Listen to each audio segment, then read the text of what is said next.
né, dando início aqui à gravação da web aula de hoje. Então, já de cara a gente compartilhando a tela aqui.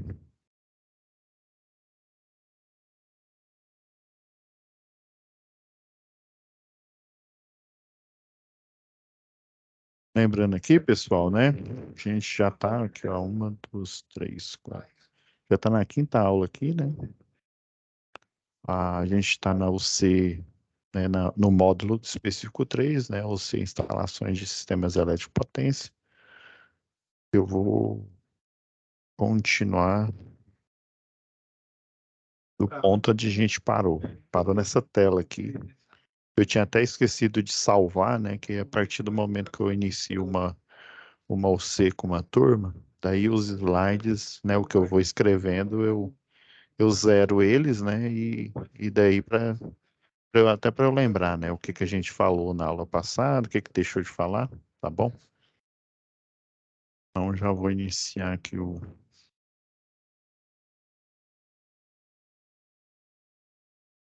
levar aqui para o slide onde que a gente estava.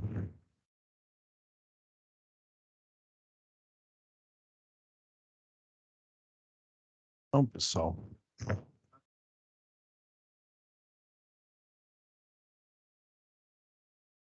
é, voltando no ponto que a gente estava, né? Estava falando aí sobre a relação, né? Que vocês aprenderam lá em eletricidade básica, né? Da primeira lei de Ohm e a segunda lei de Ohm, que é aplicada, né? Às instalações, até no projeto mesmo de instalação, nos projetos do CEP, né? Com S lá, o Sistema Elétrico de Potência.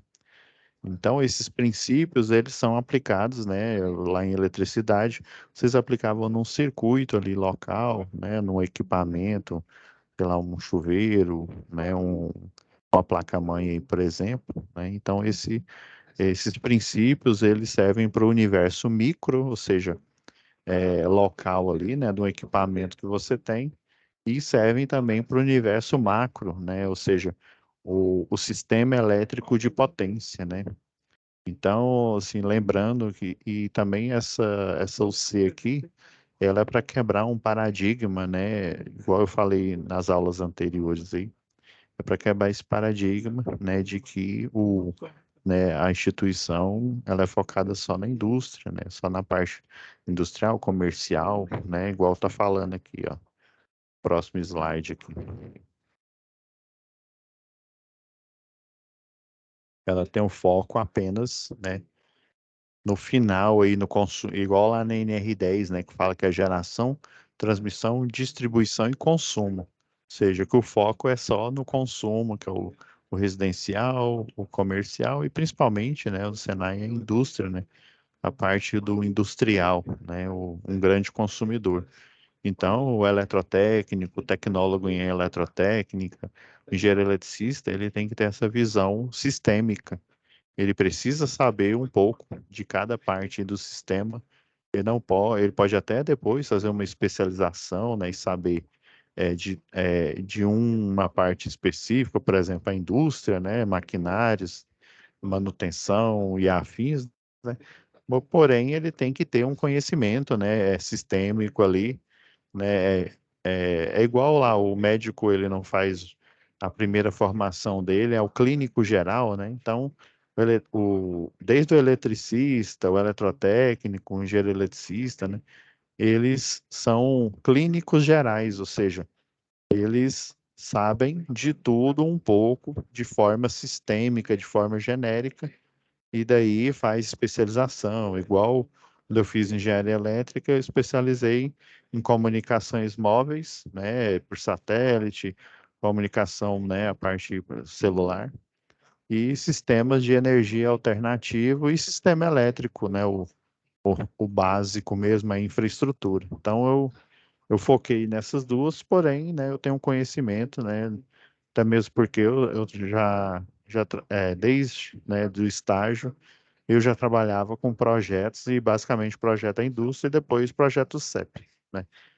Então, pessoal, essa visão sistêmica, né?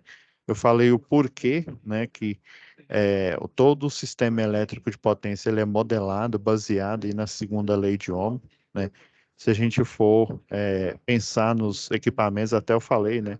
Pensar nos equipamentos, a gente tira o conceito de resistência e vê um conceito de impedância, que também essa matéria, ela depende muito do que eu falo aqui, é um conhecimento denso, e esse conhecimento denso, né, para você ter um nível assim mínimo de inteligibilidade, vocês têm que ter feito bem eletricidade básica, né? O que eu falo aqui, né, de impedância já vem na sua mente. A impedância é porque ele está falando de sistemas, né, instalações de tensão e corrente alternada, né? Então, a impedância, né, como eu deixei aqui anteriormente, tem a parte, né, pega lá emprestado a parte lá de sistemas, números complexos, né?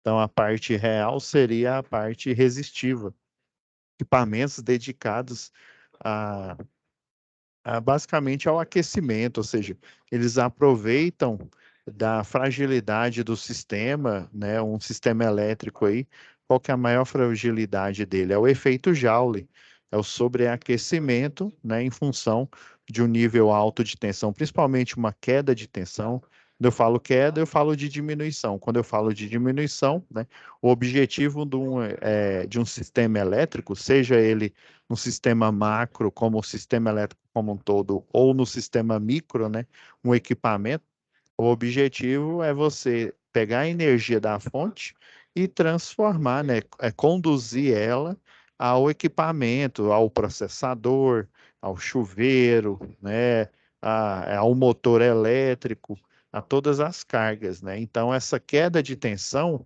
esse calcanhar de Aquiles, ele faz com que a tensão diminua, ou seja, dissipando energia no cabeamento, né, quando é cabo, no barramento, quando é uma barra, seja uma barra cilíndrica, né? Existem sistemas elétricos aí que o BEP, né, o barramento de potencialização, ele não é aquele clássico retangular, ele é cilíndrico e é oco, né? Aproveitando o efeito skin, lá, o efeito pele, porque a tensão e a corrente alternada, ela flui em um sistema alternado na superfície do condutor, ou seja, a parte maciça dele, o campo elétrico, ele é igual a zero, ou seja, não há condução, né, de eletricidade, não há fluxo ordenado de elétrons na parte maciça do condutor, né? Você tem aqui um fio, né?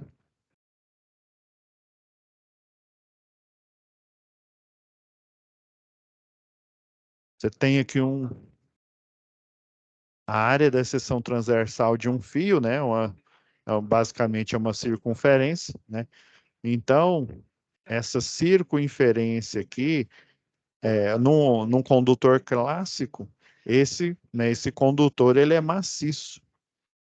Só que quando eu trato de sistema e a condução é alternada, igual é o nosso sistema elétrico aqui, os portadores de carga, né, os elétrons, eles vão se mover na superfície do condutor. E na parte interna, isso aqui é quando é tensão alternada, né? Agora, quando é tensão contínua, né, que o alternado, outro símbolo é esse, né? É basicamente uma senoidal. O contínuo, o símbolo é esse, que é uma barra e depois tem uma barra tracejada em cima, igual a gente vê lá no multímetro, né? Então, quando num condutor com tensão contínua, ele utiliza toda a circunferência, todo o círculo aqui, ó. Perdoe os matemáticos aí se eu estiver pronunciando errado aqui, ó. Todos os elétrons livres aqui, eles são utilizados para transportar, né, os portadores de carga, transportar corrente elétrica. Já no sistema aqui, ele depende da frequência do sistema, que a frequência do sistema elétrico, né, do de geração, ela é fixa, né, que ele vai alimentar depois a transmissão, distribuição até chegar no ponto de entrega e do consumidor, lá na medição, né? Então é setado em 60 Hz. Então, quanto maior a frequência, mais para a superfície os portadores de carga eles vão eles vão sendo utilizados. Tanto que em subestações e do tipo essa subestação aqui, ó, de potência, né, ou uma subestação abrigada de um consumidor, ó, isso daqui foi o que eu fiz de conta com vocês na última aula aqui, que é um consumidor industrial aqui, né? Até a gente olhou na norma, até deixei aberto aqui na hora que a gente necessitar, né? Então, esse consumidor aqui, né? Ele tem ó, as barras de entrada lá são barras ocas, né? Os barramentos de potencialização ele é oco. É basicamente não tem aquele cano de condução lá do gás do ar condicionado. É basicamente igual a ele, né? Por fora, só que ele é acobreado, né? Ele não é cobre. Ele, né, tem um banho lá de galvanização na superfície externa e interna, já que ele é oco, né? De cobre, e daí, né, nessa superfície externa, aproveitando esse efeito, que o pessoal chama do inglês lá o efeito pele, né, efeito skin, no português, o pessoal lá no livro você vai encontrar de efeito peculiar, né, que não tem nada a ver, né? O efeito pele é para dizer que é na superfície externa e é proporcional à frequência. E lembra que eu falei na aula passada, né? Sempre tem esse negócio de proporcional. Ele é diretamente proporcional, ele é inversamente proporcional. Existe essa correlação.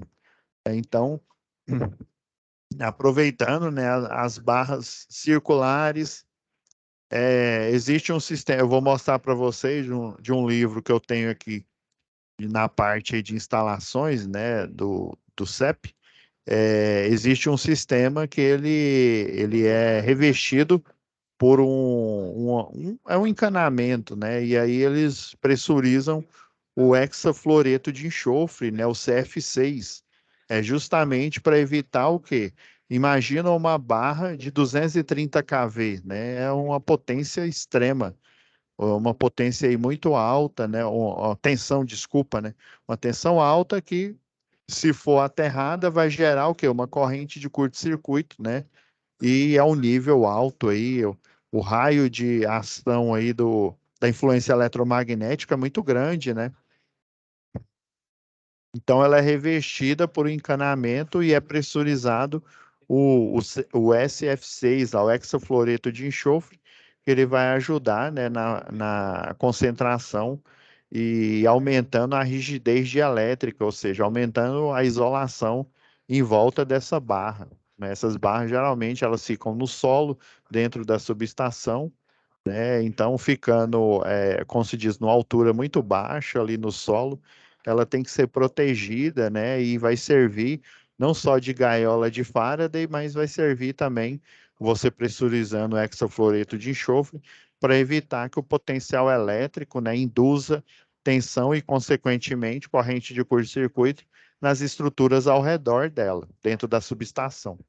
Então, assim, voltando, né, eu estava falando dessa questão, por que que na fórmula aqui, né, da primeira lei de Ohm aqui, por que que é diretamente proporcional, né, lembrando, né, que o Jorge lá, o Jorge Simon Ohm lá, ele induzia tensão, né, no condutor e descobriu quanto mais ele induzia tensão, a corrente aumentava mais. E daí ele fixou parâmetros que ele chamou de constante, né, ou seja, um tamanho, o mesmo tamanho para o condutor, né, um tamanho fixo,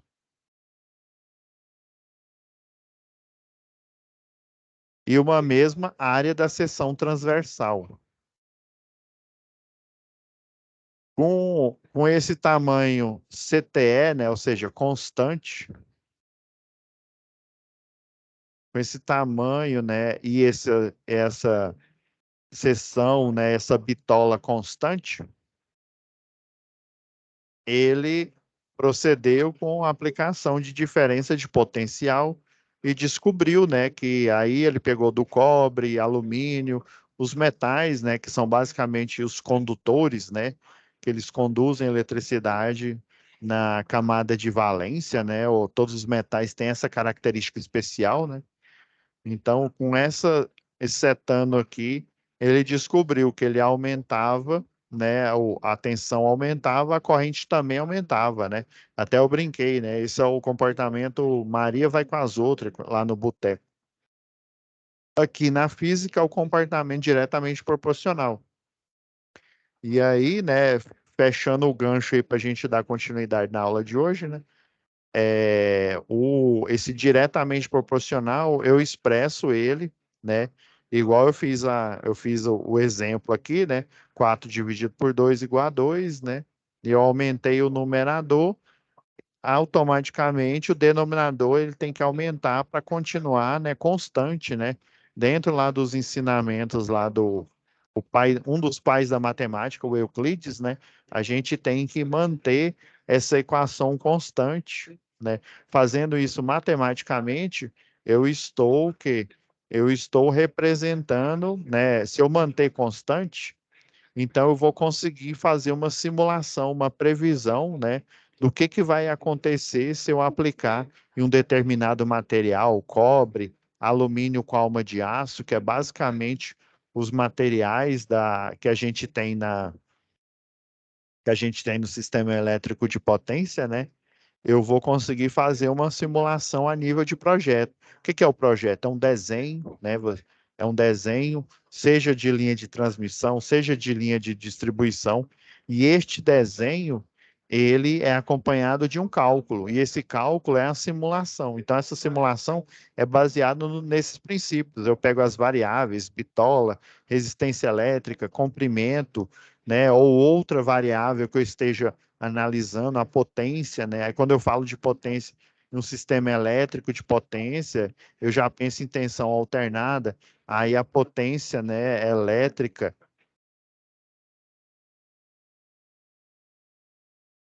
só, só apagar aqui que ficou estranho. Então a potência, né, que lá na física é o trabalho, né, em um determinado intervalo de tempo, que lá na eletricidade, né, a gente descobre que é o valor da diferença de potencial, né, entre os terminais do condutor, né, ou extrapolando para o sistema alternado, né, entre a fase A e o neutro, por exemplo, ou a fase A e a fase B e assim por diante, né? Então depende dessa diferença de potencial entre a fase, por exemplo, né, A e o neutro, multiplicado pela corrente elétrica, o fluxo ordenado de elétrons que vão aparecer, né, se eu fechar esse circuito, se eu ligar esse circuito aqui, né, entende? E aí, quando eu estou falando de sistemas elétricos alternados, eu também penso no FP, no fator de potência, que é numericamente, né, igual ao cálculo, né, dos cossenos, né? Então, o cosseno de um ângulo, né, lembrando lá de eletricidade e da matéria, né, anterior que vocês tiveram aí, né, de eficiência energética, né, você tem um ângulo aqui, ó, vai estar difícil, que se eu desenhar muito pequeno, você tem um ângulo aqui, você tem a potência aparente, né, que é o quê? Que é o quadrado, lembra lá do Pitágoras lá, né, ou foi o Patrick, ou foi o professor Paulo, né, você tem a potência reativa e você tem a potência que realmente realiza trabalho. Em um sistema de tensão e corrente contínua, eu teria só essas duas variáveis, a tensão e a corrente. Quando eu falo de sistema de tensão e corrente alternado, eu tenho que colocar também essa variável no sistema aqui, né, na equação, que é o fator de potência, né, que é o cosseno, lembrando aí, né, que é já que é esse ângulo, né, entre a potência aparente e a potência que realiza trabalho, né, potência ativa, né, então é o quê? É o cateto oposto, né? A potência oposto ao ângulo, né? É a potência reativa, é realmente a potência com trabalho resistente, né? Que vai aquecer os equipamentos. Essa energia magnetizante, ela também é responsável, né? Hoje em dia a gente tem o quê? Muitos equipamentos eletroeletrônicos, nós temos diodos, né? Diodos nas várias configurações, né? Diodo que é o LED, né? Nós temos o diodo normal em fonte chaveada, nós temos o diodo Zener, que tem algumas aplicações aí, nós temos capacitores, nós temos indutores, né? Então, principalmente os indutores, os capacitores, né? Os indutores principalmente, né? Eles injetam, né, essa energia magnetizante, né, que vai formar o quê? O chamado harmônico, que é a distorção harmônica nesse sistema aí, né? Igual o professor lá de eficiência energética falou com vocês, né? Comentou com vocês. Então, matematicamente, né, escolheu-se tensão dividido pela corrente, porque geralmente o valor, né, o valor da tensão é maior do que o valor da corrente que flui nos circuitos. Seja circuitos, né, de placas, uma placa, sei lá, uma placa-mãe, por exemplo, né, seja de um circuito, né, macro aí, de um sistema elétrico de potência. Então, matematicamente ficou setado assim. E o inverso dele, o pessoal chama de condutância, que é aquele G, né? Que aí seria o inverso da admitância, né? Condutância, o inverso da resistência, desculpa, né? Que a resistência, né, é a oposição à passagem dos elétrons. Já a condutância é a facilidade com que os elétrons têm, né, de fluir em certos tipos de condutores, né, ou certos tipos de metais ou ligas metálicas. Ok, pessoal. Então a gente fez aqui um resumo, né? A gente viu que aí se eu analisar a segunda lei de Ohm, né, eu vou ter uma constante. Essa constante é o que? Do cabo de alumínio ou um cabo de alumínio com alma de aço, ou seja, alumínio. Nós temos, se tem aço, tem ferro. Se tem aço, ainda tem o quê? Carbono, né? Que o aço é a dopagem, né, do ferro com carbono, para ele ter uma maior tensão, né? Resistência mecânica aí, né? Principalmente, né, os condutores aí, né, quando você traciona os condutores, você precisa de uma melhor resistência à tração, né, à tensão mecânica. Por isso que eles adicionam o aço, né, que é o ferro dopado com carbono aí, né? Então, essa constante é relacionada a esses três elementos aqui, né? Basicamente, lá na transmissão, distribuição, né, os barramentos que saem aqui de uma pequena central hidrelétrica, por exemplo, igual a essa aqui, né? Agora, quando chega no consumidor, aí são condutores de cobre, né? Aí já essa constante é relacionada aos condutores de cobre. Então, basicamente, eu olhando aqui, né? Por que que eu estou falando tudo isso? Eu tenho, né, a parte aqui que a gente vai falar de instalações das linhas de transmissão, né? Que eu acredito que ainda vai ser hoje aqui. Então, se a gente analisar duas a duas, né? Primeiro, a impedância, que ela considera não só os equipamentos resistivos, mas os indutivos, que são motores, geradores, transformadores, que são as máquinas estáticas, né? O gerador, a máquina elétrica em modo gerador, né, o gerador de energia, a máquina elétrica em modo motor, né? Ela pega energia, consome, né? E gera energia mecânica, né? Já, né, o transformador, ele pega a energia elétrica, converte em energia magnética, e daí a gente tem os cálculos dos circuitos magnéticos, e essa energia magnética vai ser o quê? Traduzida, eles chamam até de transdutor, o nome assim, técnico de um transformador, né? Então ele vai converter novamente em energia elétrica utilizando a relação, né? A relação que de números de voltas que eles chamam de espira, né? Cada volta lá na armadura lá de um transformador é uma espira. Então uma bobina, né? seja de um transformador ou de uma máquina elétrica aí, né? É a união que de várias voltas, né? E essas várias voltas aí, 16, 3.000 aí, dependendo, né? Da quantidade que a máquina precisa, ou para converter, ou para criar torque, né? No motor de indução aí, e vai ser chamada de bobina aí.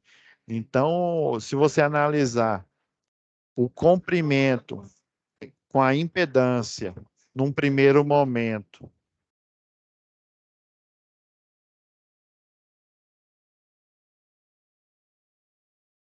Deixa eu apagar aqui.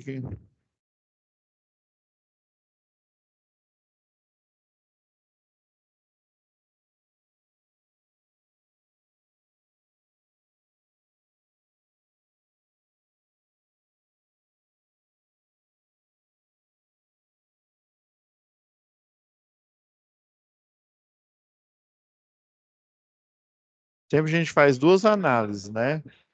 Uma primeira análise é o comprimento em relação à impedância do sistema.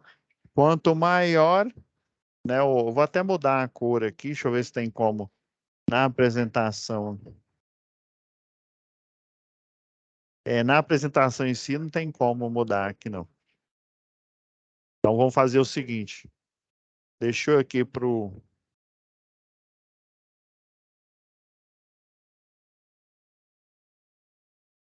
Só um minutinho aqui, pessoal.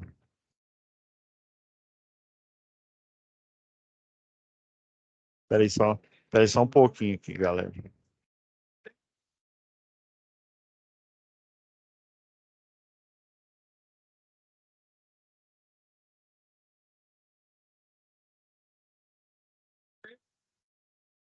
Se eu abrir aqui,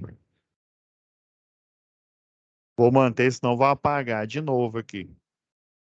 Vou fazer de uma melhor forma aqui.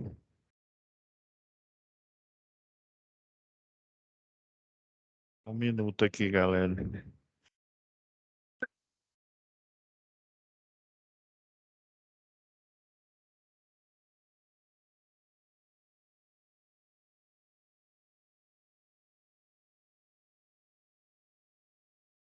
Só um minutinho.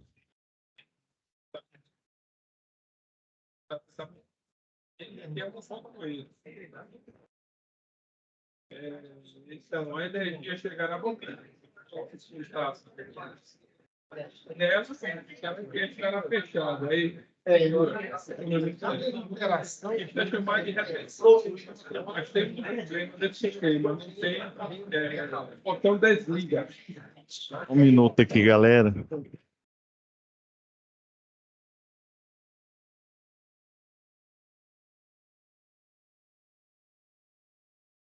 Agora acho que deu certo aqui. Vou apagar aqui, que aí fica mais fácil. É porque no modo apresentação,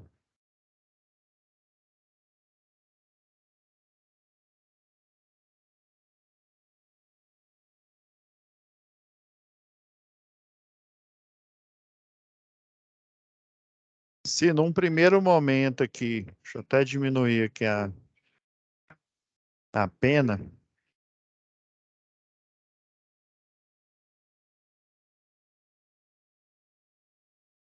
né? Quanto maior o comprimento do sistema, maior vai ser a impedância. Quando a gente fala de impedância, a gente lembra de resistência. Então, um condutor elétrico, né, o ideal é que a resistência ou a impedância seja a menor possível. Então, esse é um efeito o quê? Um efeito deletério de você ter uma quantidade, né, uma distância muito grande. Você pode compensar isso aumentando o quê? Aumentando a bitola, né, do cabo, né, nas várias configurações aí. A gente vai ver umas de linha de transmissão que existente, né? Que eu vou mostrar. Outra forma de diminuir esses efeitos aí é eu aplicar centros de o quê?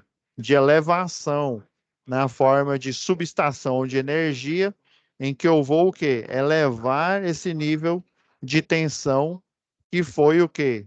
Diminuída a queda de tensão, ó, quanto maior a distância, ou seja, maior o comprimento do sistema elétrico, né, e é por quilômetros e quilômetros, essa impedância vai aumentar. Daí eu compenso o quê? Aumentando a bitola dos cabos, cheque, confere. Outra forma de compensar, eu aplicando, ó, subestações. Quando eu chego aqui, ó, da subestação lá da geração de energia até eu chegar na subestação, por exemplo, vamos supor, que é Goiânia, né? A subestação setor aeroporto, aqui em Goiânia. Houve uma queda de tensão porque eu tive uma distância longa a ser vencida aqui, né? Essa queda de tensão provocou o quê? Provocou consumo de energia no barramento, nos cabos. O objetivo do cabo, até o nome dele, né? O nome de um cabo é o quê? Um condutor. Ele conduz energia, ele não consome energia. Quem consome são os equipamentos que ficam lá na parte final do sistema elétrico potência. Então, para compensar, eu vou acrescentando o quê? Subestações com transformadores de potência. E daí, ó, quando eu chego dentro da cidade aqui, eu aplico o quê? Transformadores estrategicamente, né? Na malha urbana ou na malha rural, e daí a queda de tensão, ó, foi compensada, ó, lá da geração, né? Da geração até chegar no transformador aqui de distribuição, distribuição não, desculpa, de potência, que ele fica logo depois aqui da geradora, já teve uma compensação, né? Já teve o quê? Ele eleva a tensão para justamente compensar essa perda de queda de tensão. Aí ele anda mais quilômetros aqui até chegar no centro urbano, no município aqui, na cidade de Goiânia, faz a compensação novamente. Daí ele o quê? Viaja dentro da RDU, Rede de Distribuição Urbana. Daí, nos transformadores que ficam na malha urbana, ele compensa novamente. Aí ele chega o quê? No consumidor, numa residência, numa indústria, num comércio, né? Então, toda essa viagem aqui foi compensada o quê? Aplicando transformadores. Esse é um estratagema, né? Agora, outro estratagema, vamos pegar uma cor aqui. Vamos pegar esse verde aqui, radioativo aqui, ó. Então, se a gente olhar para a bitola, quanto maior a bitola, menor vai ser o quê? A resistência elétrica. Esquece, por isso que eu coloquei de verde aqui, ó. Essa vai ser a segunda análise aqui, né? Então, maior a bitola do cabo, ou seja, maior, né, o diâmetro aí, menor vai ser a resistência elétrica. Então, uma forma de compensar, né, além da aplicação de transformadores para compensar a queda de tensão, é aumentar, né, gradativamente a bitola do sistema. Então, gente, se a gente for aqui, ó, deixa eu pegar aqui.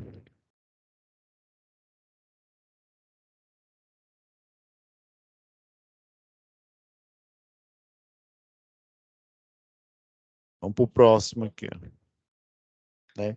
Então, esse slide aqui eu deixei para, né, para finalizar a análise. Então, nós temos a geração, onde criada energia. A transmissão vai ser transportada. A estratégia utilizada para compensar a queda de tensão é a aplicação de um transformador ou de um trafo, né? Que aí ele vai compensando, né, esse caminho da geração até chegar à distribuição, né, o meio caminho que é a transmissão, da distribuição até chegar nos consumidores aqui, né? Por exemplo, igual vocês viram lá em eficiência energética, um grande consumidor aí, né? Ele não é necessariamente um comércio ou uma indústria. Esse grande consumidor, ele pode ser também o que? Uma cidade, que são os consumidores do grupo A, né? O A lembrando aí, de alta tensão, né? Então, por exemplo, aqui a concessionária local, atualmente, a de distribuição é Equatorial. Então, a Equatorial, ela é o quê? Ela é uma concessionária de energia, lembrando, lembra da analogia que eu fiz, né? É uma concessionária de energia elétrica, ou seja, ela vende a energia elétrica que foi produzida, que foi montada lá na hidrelétrica, né? Então, de certa forma, ela é um consumidor o quê? Da geração aqui, da geradora, da hidrelétrica, né? Ela, de uma termoelétrica, de uma usina solar, né? Ou de qualquer outra estratégia, nuclear, por exemplo. Então, ela é uma consumidora, só que é uma consumidora do grupo A, né? E a outra estratégia que nós vimos é a estratégia o quê? De você aumentar a bitola do cabo para você justamente, né? Você compensar essa queda de tensão. Então, a gente fazendo uma análise lá na geração de energia, né? Eu peguei a fórmula, né, que a gente geralmente calcula, né, ou que baseado na fórmula lá de energia potencial, né? Energia potencial, né? O próprio a inferência, né? Tem potencial, ou seja, não quer dizer que ela está gerando energia, ela tem um potencial. Ela tem um potencial o quê? Gravitacional, né? Que é determinado pela altura da queda d'água. Aqui, ó, você tem uma altura aqui. Deixa eu mudar a cor aqui, porque tá. Você tem uma queda. Aqui seria o montante e aqui seria o jusante, né? O montante é antes do reservatório e o jusante é depois que ele desce no tubo forçado, passa pela turbina e cai, né, aí depende, né, se é uma pequena central hidrelétrica, se é uma grande central hidrelétrica aí, né? Você tem a queda, que seria o desnível hidráulico, a vazão, essa letra Q aqui, às vezes a gente confunde lá com o Q da quantidade de carga elétrica, né? Não uma área de seção transversal do cabo, mas esse Q aqui é lá da parte de hidráulica, né? Geralmente o pessoal lá da engenharia civil, engenharia mecânica também, estuda fenômenos de transporte, ou seja, transporte de quê? Transporte dos elementos de fluido, que é o quê? Que é a água, né? A água no seu, é pura, por exemplo, né? Pura, quando eu falo, não é destilada, não. Com sais minerais, a chamada água potável, né? Esses fenômenos de transporte, ele trata de fenômenos para você literalmente transportar fluidos, né? No caso, a água. Então, esse Q aqui é de vazão, ó, metros cúbicos por segundo. E nós temos o quê? A força da gravidade, que então basicamente é o quê? A gravidade, a energia potencial gravitacional, né? Que ela é o quê? É dimensionada, ó, pelo sistema internacional aqui, ó, a altura em metros, né? O volume em metros cúbicos por segundo, né? A vazão, desculpa, né? E a aceleração da gravidade é aproximadamente, né, 9,81, que geralmente em alguns cálculos eles colocam já 10 metros por segundo ao quadrado. Então, essa pequena central hidrelétrica, ela gerou um potencial aqui, ó, de 470,88 quilowatts de potência, né? Unidade medida aqui em watts, né? Então, ele tem toda essa energia potencial gravitacional e ao descer aqui vai ser convertido em energia cinética. Então ele tem todo esse potencial para o caso dessa altura em específico, né, desse desnível aqui, ele tem esse potencial de criar energia, né, na unidade medida em quilowatts aí, né, na forma, né, mecânica aí para a forma, né, elétrica aí, né.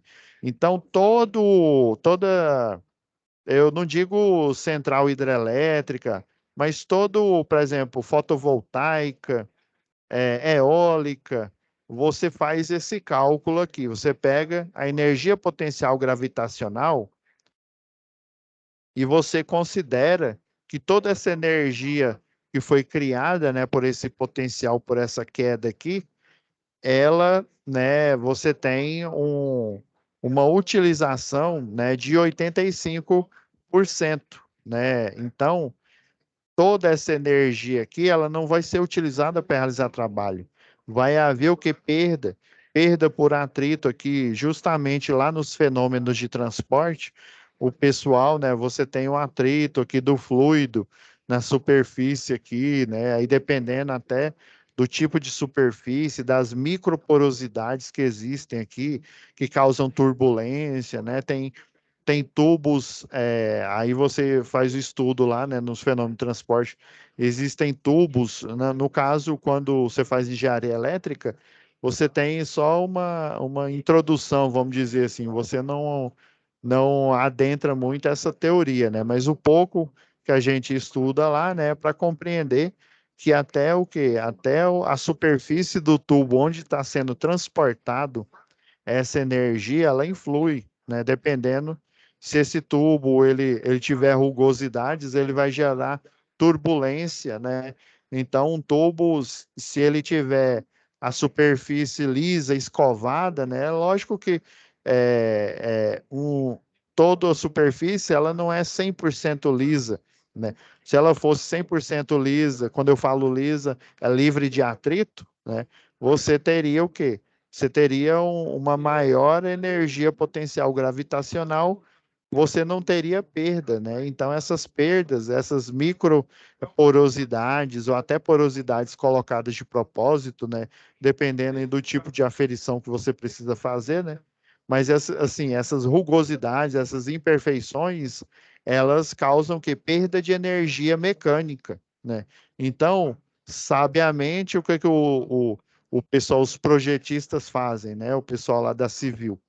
Ele considera que essa energia mecânica, né? Essa energia, esse potencial para gerar essa quantidade aqui, essa quantidade é total, pegando um gancho lá em eficiência energética, né? Então, essa quantidade é uma quantidade o que total e ela vai ter o quê? Se ela é total, existe uma perda, né? Semelhante lá em eficiência, né? O reativo. Essa perda que ocorreu, né? Então você tem que considerá-la. Pessoal, multiplica aqui por 85%, ou mais conhecido como 85 dividido por 100 partes, né? Na verdade, a porcentagem, matematicamente, ela é uma mudança de base aqui.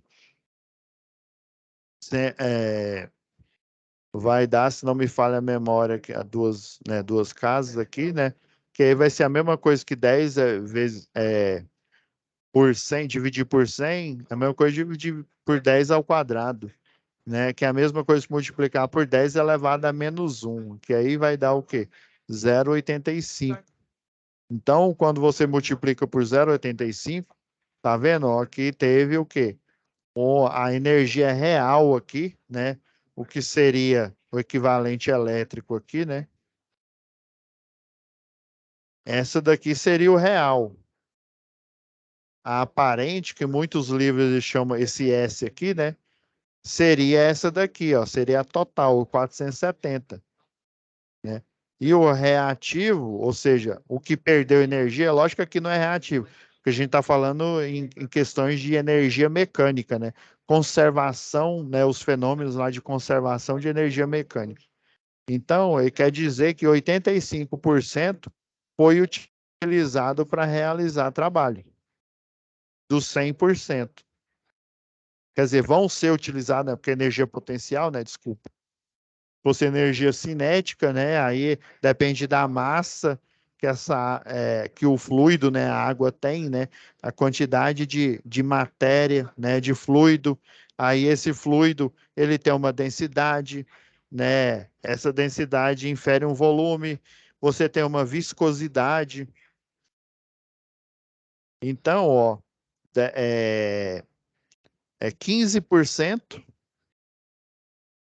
foi dissipado. Então, o real potencial dessa hidrelétrica aqui, ó, o equivalente mecânico que a gente vai trabalhar, né, é os 400, né, 25 quilowatts, né? 15% estima-se que vai perder. Se eu não me engano, Em fotovoltaicas, eles multiplicam por 80%. Eu tenho que dar uma olhada, tenho que dar uma revisada no livro didático, mas é 80%, se eu não me engano, quando a gente projeta lá para para uma usina solar. Então, essa daqui, ó, é o real potencial, né, que vai realizar trabalho. Daí a gente pega o quê? A energia que realmente vai ser utilizada para realizar trabalho e joga no sistema, que por sua vez, né, nós temos aqui, ó, vai sair daqui, ó, essa energia vai ser captada aqui, ó, vai ter uma subestação, geralmente, ó, ele está mostrando que a subestação é aqui, ó. Dessa subestação, ela vai ser transportada, né? Deixa eu até pegar aqui mostrar aqui para vocês.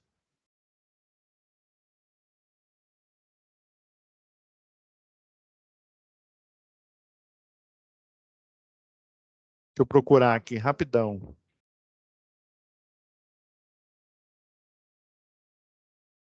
Não, esse não.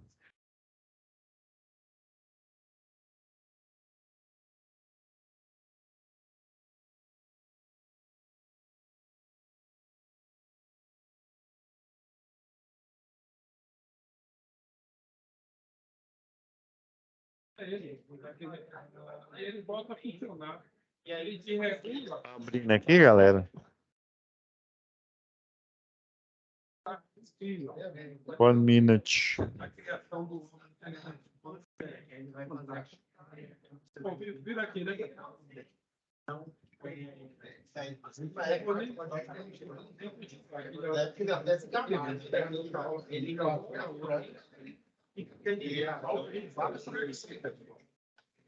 Ó, já apareceu aqui, porque demorou um pouco.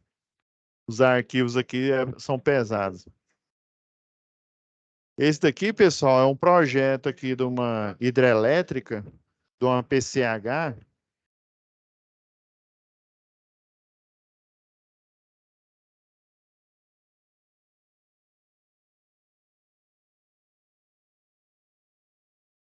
Aqui são as curvas de nível, né, da parte alagada. Aqui, ó, é a parte, deixa eu ver qual que é a parte do montante e a parte do jusante. Essa daqui é a parte do montante. Deixa eu ver aqui se no modelo.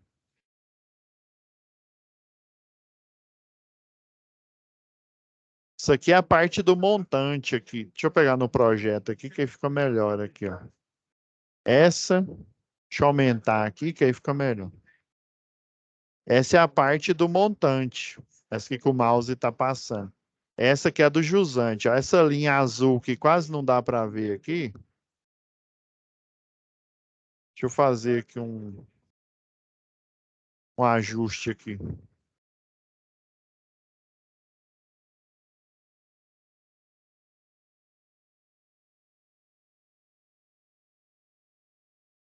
E ficou melhor, né? Creio eu que ficou melhor para vocês visualizarem aqui, né? Então, essa aqui é a parte do montante. Aqui é a queda d'água, né? Os vertedouros aqui. Aqui é a subestação que fica bem aqui no pé da... Essa subestação aqui, ó.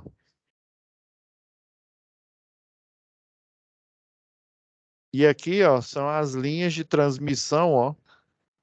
É uma subestação de 138 kV, ó. Uma hidrelétrica, né?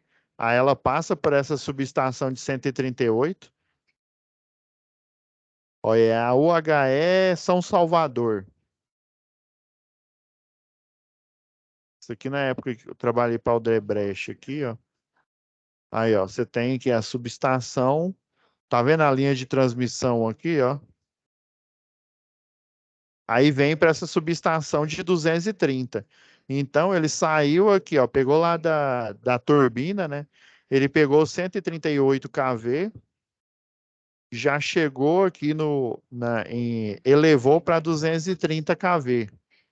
E aqui esses desenhos que vocês estão vendo aqui são as curvas de nível, né? Do solo abaixo aqui da parte alagada, né?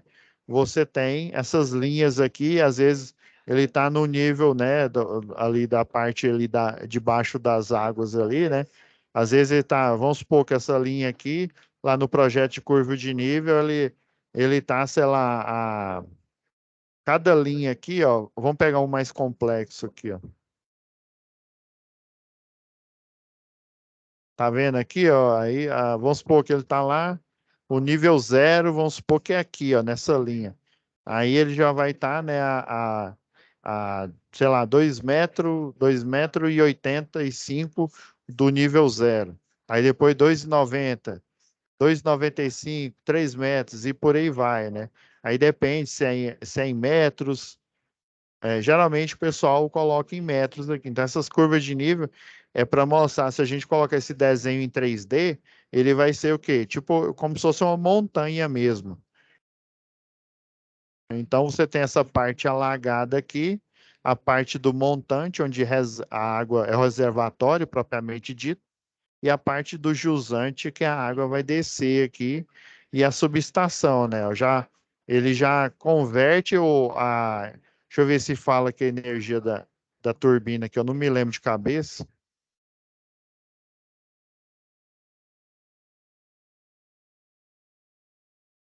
Esse aqui é só da obra aqui. Então, ele, sei lá, vamos supor que cada turbina dessa aqui, ela, sei lá, 90 quilowatts. Estou chutando aqui um valor. Aí essa subestação, bem aqui que já fica na hidrelétrica, né? Ela já eleva para 138. Aí depois, ó, vem aqui para outra subestação, 230. Lembra que eu falei a compensação, né? A compensação é na forma o quê? De um transformador de potência. Para ele o quê? O transformador, né? Esse transdutor, né?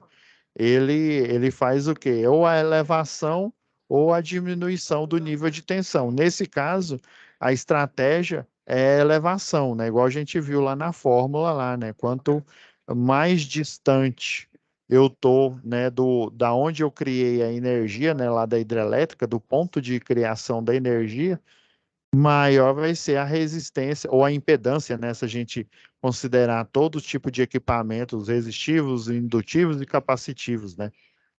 Então, vai ser maior o que? A impedância. Sendo maior a impedância, a estratégia, né, que eu comentei aqui com vocês para diminuir essa impedância do sistema é o quê? É eu elevar a tensão, né, fazer na subestação por intermédio do transformador de potência. Quando eu chego no centro urbano, né, no município de Goiânia ou de Dourados aí, né, aí as subestações, elas vão o quê? Elas vão elevar novamente, fazendo essa compensação, que por sua vez os transformadores de distribuição, eles vão compensar novamente até chegar no ponto de entrega, que é o quê? O ponto onde literalmente a energia vai ser entregue antes de chegar na medição do cliente.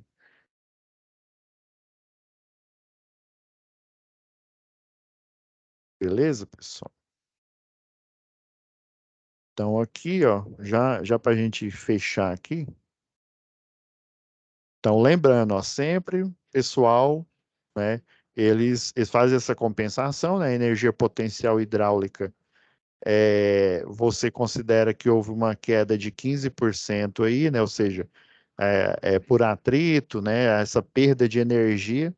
Então, por isso que multiplica por 85%. Então, essa energia, depois considerada as perdas, vai ser o equivalente elétrico que a gente considera a tensão. Aqui estão falando de esse L aqui é a tensão de linha, viu? Então, as tensões é porque geralmente aqui da geração, na transmissão, até chegar na distribuição, até chegar aqui, ó, voltando a esse transformador aqui que vai servir os clientes, a arquitetura dele basicamente é em delta, ou seja, as fases elas estão chegando e eu não tenho a necessidade de ter, né, um neutro, né? Se eu não tenho a necessidade do neutro, eu não tenho a necessidade de aterrá-lo também, né? O aterramento é necessário? Sim, mas eu não tenho a necessidade de ter um neutro e um terra. Então, a gente fala de tensões de linha, né? Essas tensões de linha, por isso que por exemplo, lá na distribuição, né? O básico que a gente conhece é o quê? É a rede 13.8 kV ou a 34,5 kV. E essas tensões, a 13.8 e a 34, são tensões de linha. O que quer dizer isso, professor? A 13.8 é uma tensão entre a fase A e B, ou a A e a C, ou a B e a C, né? Na forma de 13.8, né? No valor de 13.8. Então, essa tensão é entre fases, ela não é tensão de fase. Por isso que eu bati na tecla lá no início da UC, essa UC, né, de instalações, e a tensão de fase, né, ou seja, a tensão em relação a um terra ou em relação ao neutro, ou seja, individual, ela não é o 13.8, ela é 7, né, para 13.8, né? Ela é 7.900 aproximadamente, ou seja, ela não é uma tensão de linha, né? Aí, quando eu passo do secundário, né, do primário para o secundário, daí faz sentido eu ter, né, a arquitetura em estrela, onde o neutro é aterrado, ou seja, agora sim, né, o cliente ele vai utilizar essa energia que foi criada, transportada e distribuída.